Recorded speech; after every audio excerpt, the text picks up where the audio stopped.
자, 오늘은 BMW i4 e드라이브 40 모델을 가지고 왔습니다. 자, BMW 그룹이 사실 전동화 전략을 지난해 발표하면서 이제 올해에만 15종의 새로운 전기차를 선보이겠다 이런 이제 발표를 했었는데, 이 모델이 또 iX와 더불어서 그 시작점을 알리는 모델이 되겠습니다. 사실 이 차가 지금 출시한 지는 꽤 몇 달이 지났어요. 지난 봄에 출시를 했으니까 이제서야 타보게 됐는데, 한마디로 결론부터 말씀을 드리면 이 차는 정말 매력적인 차입니다. 그러니까 지금 가지고 있는 6천만 원대 가격대, 거기에다가 2만 원 옵션과 승차감과 모든 것들을 종합해 보면 감히 아마 시장에서 가장 경쟁력 있는 프리미엄 전기차가 아닐까 싶은데요. 오늘은 디자인의 특징 간단하게 살펴보고요, 실내외 공간도 한번 살펴보고, 또 주행성에서 제가 칭찬하는 부분이 어떤 부분인지 짧지만 굵게 살펴보도록 하겠습니다.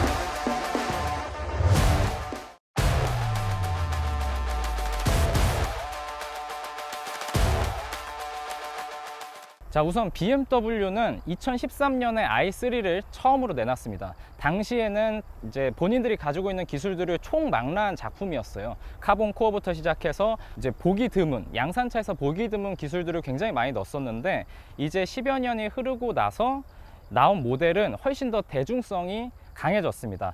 그 i3가 초창기 모델이 100km 언저리 밖에는 가지 못했어요. 가장 마지막 등급 모델이 나왔을 때도 250km 정도밖에 가지 못했는데, 지금 보시는 모델은 430km의 주행거리를 확보를 했습니다. 그러니까 이 차를 4 시리즈 그랑 쿠페 대신 구매하셔도 된다라는 뜻이에요. 굉장히 대중성이 짙어진 차고, 디자인을 앞쪽부터 한번 살펴보도록 하겠습니다. 4 시리즈 그랑 쿠페랑 거의 동일합니다. 그러니까 전기차의 특징만 제외하면 동일한데, 여기 지금 i 배지가 들어간 거나 뭐 번호판 정도의 차이, 이 그릴이 막혀 있다, 이 정도 외에는 사실상 거의 동일해요. 그 생김새의 차이는 없다라고 보시면 돼요. 지금 보시는 모델이 i4 e드라이브 40인데 그 중에서도 가장 아래 트림입니다. 그러니까 요 위에 프로 트림도 있고요, 더 위에 파워트레인을 놓고 보면은 M50 모델도 있는데 가장 싼 모델이에요. 그렇다 보니까 레이저 헤드램프 같은 기능들은 들어가지 않았고요, 요런 기능들은 이제 상위 트림 프로 모델에는 들어갑니다. 그래서 앞쪽은 4 시리즈 그랑 쿠페의 그 뉴트리아라고 불리는 디자인과 거의 동일합니다. 자, 옆쪽에서도 4 시리즈 그랑 쿠페랑 거의 똑같습니다. 그러니까 길이, 너비는 똑같고요, 높이는 조금 낮거든요. 구체적으로 보면 길이가 4785mm, 너비는 1850mm, 높이가 1450mm입니다. 그리고 휠베이스가 2855mm예요. 옆쪽에서의 변화는 앞쪽보다 더 없습니다. 그러니까 예를 들면은 뭐 이런 도어 캐치, 이 부분이 좀 평평하게 들어갔다, 공기역학을 고려해서 그런 부분들 외에는 거의 똑같습니다. 심지어는 이 차가 4 시리즈 그랑 쿠페 20i 모델이랑 비교했을 때 무게가 한 400kg 이상 더 무거워요.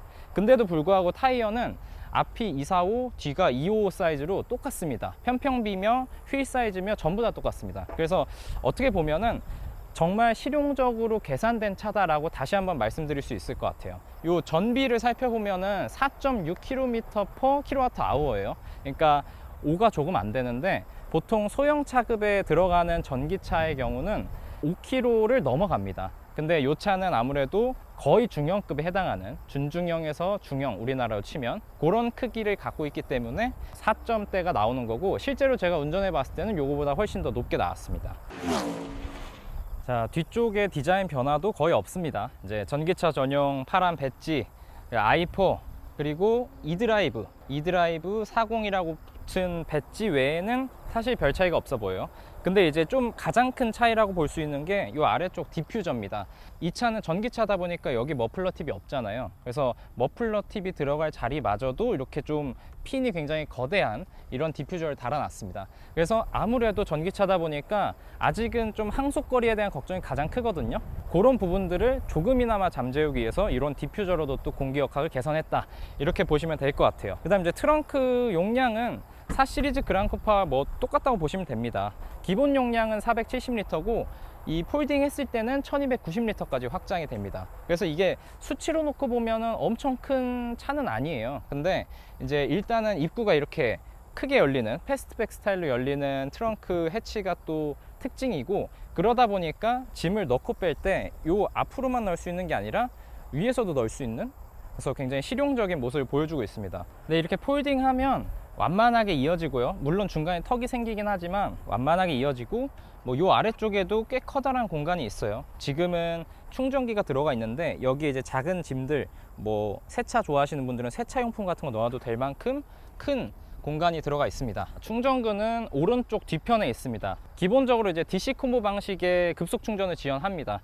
그래서 최대 200kW급, 그리고 완속 충전은 11kW인데 요게 급속 충전을 했을 때 10에서 80%까지가 한 31분 정도 걸린다고 재원상 나와 있고요. 완속 충전은 한 8시간 정도 걸리는데 현대기아 제네시스에서 350kW급을 지원하는 것보다는 못하지만 충분히 이 정도면은 뭐 생활하는데 지장이 없고 잠깐 충전해도 많은 거리를 이동할 수 있다, 이렇게 보시면 되겠습니다.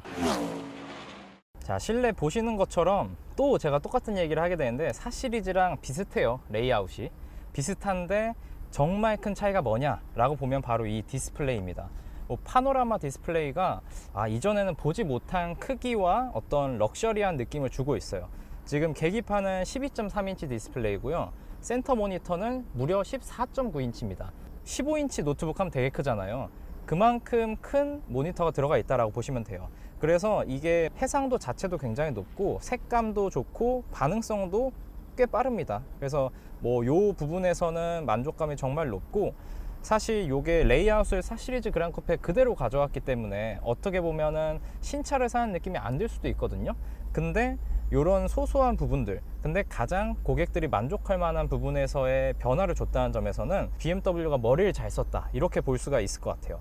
그리고 그 다음에 차이점으로는 이제 요런 디스플레이가 들어가다 보니까 여기 공조 버튼이나 이런 것들이 싹 사라졌어요. 여기는 오로지 이제 뭐 성에 제거나 김서림 같은 거를 제거하는 그런 기능만 빼고는 전부 다 터치 안에 넣었습니다.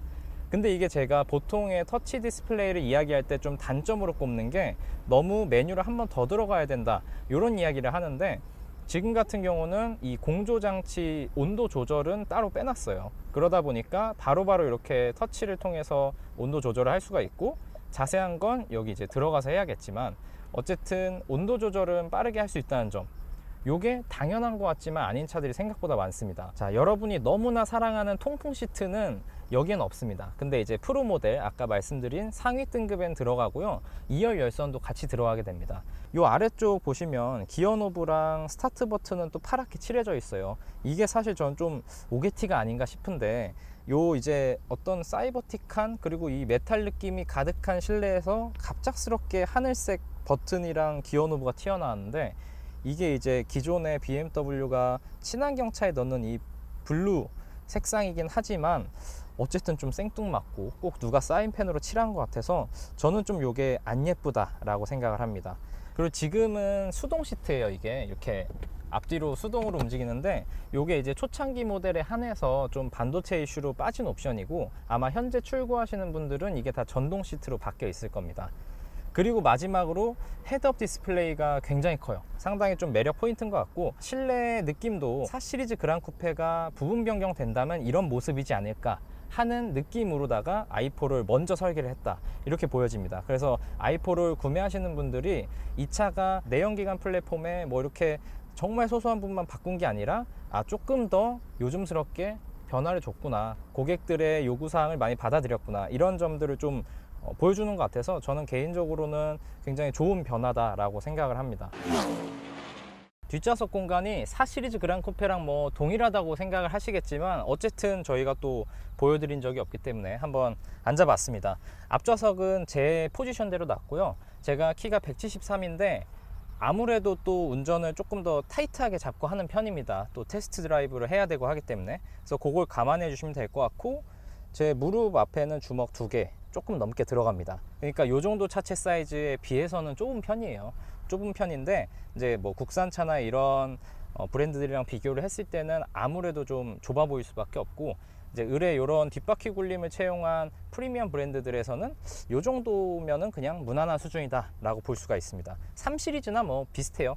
3 시리즈보다 조금 좁은 느낌이긴 하지만, 그 다음에 이제 시트 느낌이 이제 엉덩이 부분은 좀 파져 있어서 폭 들어가는 느낌은 있는데 시트 각도는 살짝 서 있습니다. 그래서 요거보다 조금 더 누우면 편할 것 같지만 아무래도 이제 뒤쪽이 패스트백 스타일로 이렇게 떨어지기 때문에 더 누우면 아마 머리 공간이 마찬가지로 부족해질 것 같아요. 여기서 이제 조금 특징적으로 볼 수 있는 게 시트 자체 크기는 생각보다 큽니다. 그러니까 공간이 넓은 건 아닌데 이 시트 크기가 방석 길이가 좀 나쁘지 않아요. 그래서 이 시트의 높이가 낮아서 오는 불편함은 있지만 다리를 약간 좀 이렇게 꼰다던가 편하게 하면 이 방석 길이 자체가 짧지 않기 때문에 뭐 장거리 이동 시에도 나쁘지 않을 것 같은 그런 생각이 들고요. 그 다음 이제 뭐 기본 사양으로 이렇게 에어컨 3존 에어컨도 들어가 있고 뭐 이런 것들은 다 기존에 봤던 3 시리즈 4 시리즈나 뭐 동일한 사양입니다. 자, 엔진룸을 열었는데 전기차다 보니까 또 뒷바퀴 굴림 베이스의 전기차다 보니까 앞에는 아무것도 없습니다. 열면 열 수 있는데 이거 열어서 보여드릴 것도 없고, 앞쪽에는 전기 모터가 없습니다. 이 차는 뒷바퀴 축에 전기 모터가 들어가 있고요. 배터리가 가운데 밑바닥에 쫙 깔려 있는 형태의 어떻게 보면 RR 구조입니다. 그러니까 뭐 포르쉐 911 같은 차랑 똑같은 구조인 거죠. 근데 이 모델 말고 M50 모델은 또 앞에도 전기 모터가 달립니다. 그 차는 고성능 모델이기 때문에 앞뒤에 전기 모터 달아서 뭐 500마력 이상을 내는데 이 차는 뒷바퀴에만 340마력을 냅니다. 일단은 내연기관차에서 전기차로 바뀌는 거에 대해서 그냥 단순하게 전기니까 뭐 배출가스가 없고 그런 CO2 배출도 안 한다, 이런 부분에서만 장점이 되는 게 아니고요. 이제 기존 내연기관 같은 경우는 아무리 효율을 끌어올려도 한 40% 정도가 거의 최대 수준입니다. 지금 현재 상황에서는 토요타나 현대기아에서 40% 열효율을 이제 획득한 요 정도가 이슈가 되는 수준인데, 이제 이런 전기 모터의 경우는 90% 이상의 효율을 보입니다. 근데 같은 양의 에너지를 넣어도 얘가 효율이 훨씬 좋기 때문에 뭐 배출가스가 나온다고 하더라도 전기 모터를 써야 되는 그런 식으로도 설명을 드릴 수가 있을 것 같아요. 배터리는 84kWh, 그래서 이제 요 정도 크기면은 뭐 중형급에 해당하는 차들에 들어가는 사이즈인데, 그걸 기반으로 해서 우리나라에서 429kg로 인증받았습니다. 뭐 WLTP 기준으로 하면 590kg로 굉장히 높은데 어쨌든 국내 까다로운 기준을 430kg 가까이 받아냈다라는 점도 이제 어떻게 보면은 이 차의 경쟁력이 될 것 같고요. 그리고 보증은 8년 16만 km를 보증하고 있습니다. 그리고 이제 제가 아까 맨 처음에 말씀드렸던 이 기본형 모델과 프로 모델의 차이, 옵션 차이를 한번 설명을 드리면요. 프로 모델에 들어가는 게 레이저 라이트, 리어 스포일러, M 브레이크, M 시트 벨트, 어댑티브 서스펜션, 하만 카본 오디오, 1열 통풍 및 2열 열선 시트, 요런 게 들어갑니다. 그 다음 이제 제가 반면 요 차에도 들어간 옵션인데 이거 좋았다, 이거 기본으로 넣어준 거 참 잘했다, 이렇게 이제 설명드릴 수 있는 것들이 선루프 들어간 거, 그 다음에 전동 트렁크 들어간 거 굉장히 좋았고요. 3존 에어컨이나 커다란 HUD, 그 다음에 반자율 주행 기능이라고 보통 부르는 드라이빙 어시스턴트 프로페셔널 들어갔고요. 그 다음에 아까 말씀드린 모니터 2개 이어진 거, 뭐 이런 것들이 기본으로 들어간 것 중에서는 굉장히 좀 잘 넣었다 라고 말할 수 있는 옵션들이었습니다. 자, 이제는 이 차를 제가 직접 몰고 나가서 방금 말씀드렸던 파워트레인 관련된 내용, 그리고 승차감이나 뭐 차의 어떤 성능 혹은 뭐 경쟁 모델과의 비교, 이런 것들을 한번 직접 전달 드리도록 하겠습니다. 자, 아까 말씀드렸다시피 이 차 340마력의 최고 출력 갖고 있습니다. 최대 토크는 43.9kgm인데 이 정도면은 뭐 3리터 엔진, 터보 엔진급 정도 되는 토크를 가지고 있다, 이렇게 보시면 돼요. 모터 회전수가 8000 정도일 때 이 최고 출력이 나오는데, 이게 쉽게 생각하면은 이거 엔진차로 생각했을 때는 너무 고회전 아닌가? 이런 생각을 하시겠지만, 이런 모터들은 기본적으로 1000rpm은 기본이고요. 뭐 이 차 같은 경우도 출력을 내다 보면은 15000, 16000rpm도 충분히 내는 차기 때문에 뭐 8000rpm에서 최고 출력이 나온다 라고 하면 그냥 조금만 밟아도 나온다, 이렇게 보셔도 되겠습니다. 그 다음 최대 토크 같은 경우는 뭐 사실상 완전 저 RPM부터 나와서 오히려 RPM이 높아지면 떨어지는 형태예요. 그래서 전기차는 RPM과의 이 차이가 어떻게 보면은 터보 엔진과 좀 비슷한 점이 있다, 이렇게 보셔도 될 것 같습니다. 자, 이 차는 기존의 4시리즈 그랑쿠페 그 내연기관 플랫폼을 기본으로 만든 차입니다. 그래서 CLA-R 플랫폼 사용해서 만들었는데, 그러다 보니까 좀 사실 기대가 크진 않았어요. 아무래도 전기차 전용 플랫폼을 사용하는 차들은 실내 공간도 넓고 뭐 배터리도 많이 들어가고 주행거리도 또 가속력도 이런 부분에서 다 만족스러웠거든요. 근데 이제 이 차를 지금 제가 여태까지 좀 몰아보니까 일단은 내연기관 플랫폼을 얹은 전기차 중에서는 상당히 만족스러운 편이다, 이렇게 좀 설명을 드릴 수가 있겠습니다. 그리고 이제 BMW가 사실 50대 50 앞뒤 무게 배분에 상당히 잘하는 브랜드예요. 거의 웬만한 차에, 심지어는 SUV 라인업조차도 50대 50을 정말 기가 막히게 맞추던 브랜드인데, 이 차는 현재 앞쪽이 좀 더 가벼운, 오히려 일반적인 차들과는 다르게 뒤가 더 무거운 형태입니다. 보통의 RR 구조 차들이 그런 경향을 보이긴 하지만 어쨌든 앞이 좀 더 가볍고, M50 모델 같은 경우가 앞뒤가 48대 52예요 근데 이 차는 앞에 뭐 전기 모터도 없고 좀 빠지는 게 있으니까 그것보다는 앞이 더 가벼울 거예요. 그래서 뭐 아마 46대 54 이런 정도의 무게 배분이 되겠죠. 이 차가 퍼포먼스를 위한 차는 아니라고 생각을 해요. 그건 M50 모델이고, 이 차는 일반 대중을 위한 차인데 앞이 조금 가볍고 또 굉장히 강력한 토크가 시시각각 발현이 되기 때문에 조금만 제가 스포츠 모드로 놓고 조금만 밟아도 이렇게 차가 울컥울컥 할 정도로 강력한 힘을 갖고 있어요. 그러다 보니까 누구나 손쉽게 가속 페달에 발만 얹으면 이 고성능을 확 체감할 수가 있고 차 앞이 들리는 현상이 일어나게 됩니다. 그렇게 되면 앞쪽에 접지력이 필연적으로 약해질 수밖에 없어요. 뒤쪽에 에어 서스펜션을 넣어서 이 차의 어떤 움직임을 제어하려고 했거든요. 그리고 이제 이 차가 출시됐을 때부터 이 마이너스 캠버와 관련해 갖고 굉장히 좀 이슈들이 많았는데, 기본적으로 마이너스 캠버는 레이싱 같은 데서 많이 쓰이는 옵션입니다. 예를 들면은 마이너스 캠버로 하면 직진 안정성은 좀 떨어질지언정 코너에서의 성능이 굉장히 날카롭게 이렇게 바뀌거든요. 근데 여기서 이제 중요한 거는 이 차의 승차감이에요. 사실 제가 타면서 제일 가장 크게 느꼈던 게 승차감이 내연 플랫폼을 얹은 차 치고는 굉장히 좋구나. 그래서 제가 예전에 제네시스 GV70 전기차 모델을 탔을 때가 그런 느낌을 받았었는데, 이 차를 딱 타면서 또 한번 세단에서는 또 정말 오랜만에 느끼는 것 같아요. 이 주행할 때 노면을 읽는 느낌이나 이런 피드백들, 이런 것들은 조금 불분명할지언정 많이 걸러줍니다. 그래서 큰 충격이나 작은 충격을 다 많이 상쇄시켜주고, 그러다 보니까 동급의 경쟁 모델들 중에서는 거의 가장 좋은 승차감이 아닐까. 사실 이 차 가격대로 놓고 보면 거의 모델 3, 테슬라 모델 3랑 비교를 할 수밖에 없을 것 같은데, 모델 3보다 좋습니다. 그러니까 주행성도 모델 3보다 좋고, 그리고 승차감도 좋고, 그리고 심지어는 EV6나 아이오닉 5 같은 차랑 비교해도 승차감이 얘가 더 좋고요.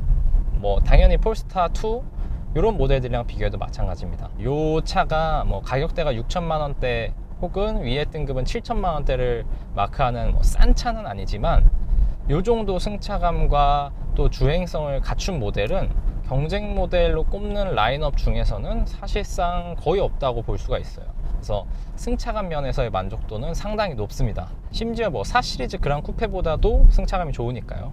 어댑티브 회생제동 모드가 있습니다. 그래서 이걸 어댑티브로 해놓으면 앞차와의 거리 같은 걸 이제 계산을 해서 앞차가 멀리 있으면 좀 회생제동 강도를 약하게, 앞차가 가까이 있으면 좀 강하게 이런 식으로 거는 타입인데, 이게 단순히 이 거리만 갖다가 조절하는 게 아니더라고요. 등속도로 앞차랑 같이 움직일 때는 간격이 좁더라도 브레이크를 약하게 걸어줍니다. 그러니까 이 말은 뭐냐, 앞차와의 거리만 단순하게 놓고 세팅을 한 게 아니라 현재 내 가속력 그리고 앞차와의 거리, 그래서 앞차와 내가 얼마나 빠르게 가까워지고 있느냐, 이런 부분들을 종합적으로 이제 관리를 해서 이 어댑티브 기능을 넣었다는 거예요. 그래서 요거는 사실 제가 쓰기 전에는 별로 뭐 쓸모 없지 않을까라는 생각을 했었는데, 실제로 써보니까 상당히 편리합니다. 만약에 앞차랑 가까워지고 있는 걸 제가 인지 못하는 상황에서 발을 뗄 수도 있잖아요. 혹은 나 브레이크를 밟아야지 했는데 좀 늦었다, 브레이킹 타임이. 그랬을 때 어떻게 보면 사고가 나지 않도록 보조를 해주는 역할까지도 해줄 수 있다, 이겁니다. 그러니까 이 어댑티브 회생 제동 기능은 단순히 편리함만을 위한 게 아니라 안전까지 고려한 굉장히 유용한 기능이다, 이렇게 설명을 드릴 수가 있을 것 같아요. 그 다음 이제 주행거리가 429km를 인증받았다 했잖아요. 근데 제가 실제로 타보니까 한 6km 가까운 전비를 보여줬고요.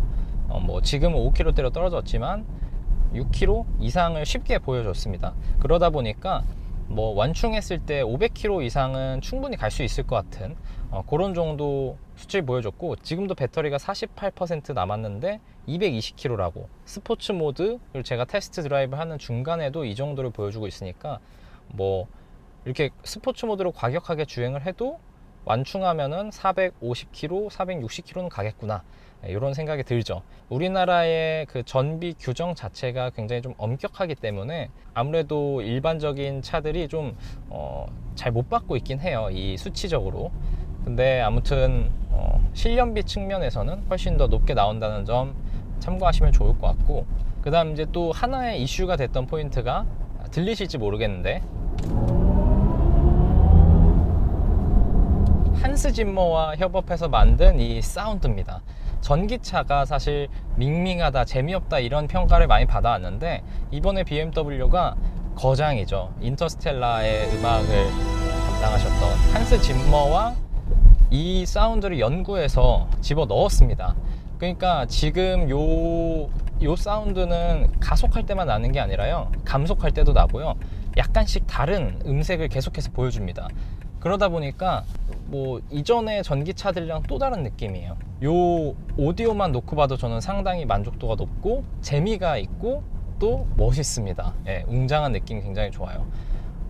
그래서 이런 부분들도 또 나름 굉장히 신경을 많이 쓰고 있는데, 이게 사실 전기차라서 이렇게 신경을 쓰는 건 아니에요. 예를 들면 마세라티 같은 경우도 또 배기음으로 되게 유명한 브랜드잖아요. 그런 이제 음악 전문가들과 협업해서 배기음을 조율하는 이런 과정들을 많이 거칩니다.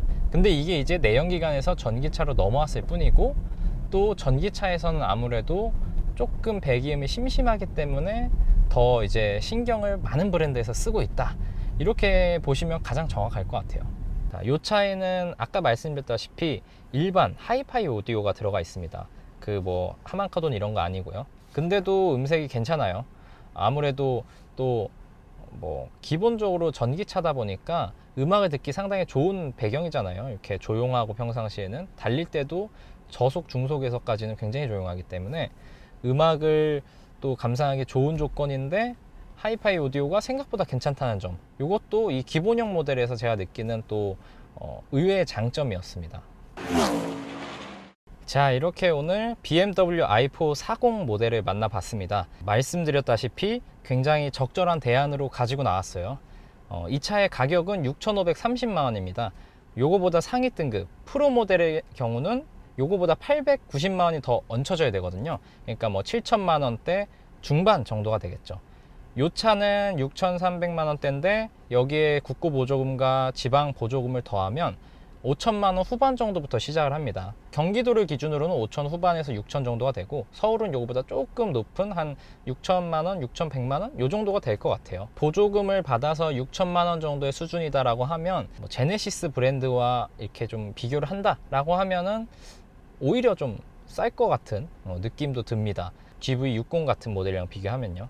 어쨌든 가격 경쟁력도 괜찮았다라고 볼 수가 있고, 저는 그래서 이 차의 장점과 단점 딱 하나씩만 꼽으라고 하면, 우선 장점은 승차감인 것 같아요. 승차감 상당히 만족스러웠고, 그 다음 단점으로 꼽자고 하면 이 스티어링 휠의 감각, 이 스티어링을 돌리는 감각이 좀 가볍고 너무 가볍고 약간 피드백이 불분명한 느낌이 있다 라는 점이 좀 단점이었던 것 같습니다. 이 차는 가격으로 보나 스펙으로 보나 뭘로 보나 아주 딱 중간에 위치하는 차예요. 그래서 iX가 플래그십 버전이었다고 하면 iX3는 완벽하게 기존 차와 동일한 느낌을 내는 이런 모델이었습니다.